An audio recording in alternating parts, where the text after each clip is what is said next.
আল্লাহ বলেন ওয়ামা খলাকতুল জিন্না ওয়াল ইনসা ইল্লা লিয়াবুদুন। আল্লাহ বলে মানুষ আর জিনকে বানাইলাম শুধুমাত্র আমি আল্লাহর গোলামির জন্য। আসমান আল্লাহ বানাইলেন, সূর্য আল্লাহ বানাইলেন, পাহাড় চন্দ্র আল্লাহ বানাইলেন।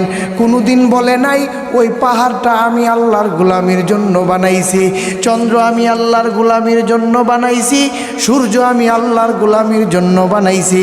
আল্লাহ বলে রে গোলাম, দুনিয়ার সব বানাইলাম তোর জন্য, আর তুই বান্দারে বানাইলাম শুধুমাত্র আমি আল্লাহর জন্য।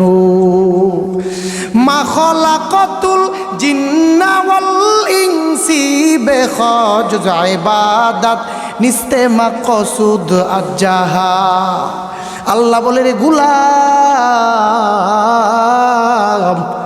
আমি আল্লাহ এত যত্ন সুন্দর করে বানাইলাম, আমি আল্লাহ এত এত কাদা মাটি দিয়া সুন্দর করে মানুষ বানাইলাম, ফেরেশতাদেরকে আমি আল্লাহ নূর দ্বারা বানাইলাম, তাও কোনো দিন বলি নাই ওই ফেরেশতারা আমি আল্লাহর কাছে দামি। আর এই চন্দ্র সূর্য বানাইলাম, তাও কোনো দিন বলি নাই আমি আল্লাহর কাছে দামি। আল্লাহ বলে রে গোলাম, কাদা মাটি দিয়া যেই মানুষগুলারে বানাইলাম সেই মানুষের মতো দামি আর সম্মানী আমি আল্লাহর কাছে কেউই নেই।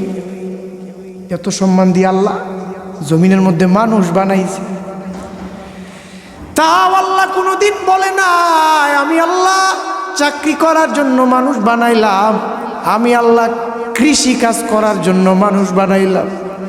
জমিনের মধ্যে শুধুই ঘোরাফেরা করবে, দুনিয়ার ব্যস্ততা নিয়ে চলবে, এই জন্য আমি আল্লাহ বানাইলাম। কোনো জায়গায় কোনোখানে বলে নাই।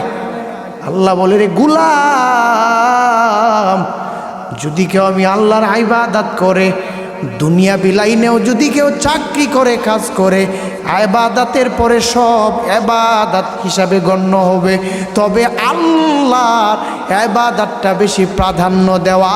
এই দুনিয়াতে একটা উদ্দেশ্য নিয়ে থাকা, আমি কেমনে বেশি থেকে বেশি আল্লাহর মালিকের গোলামি করতে পারবো।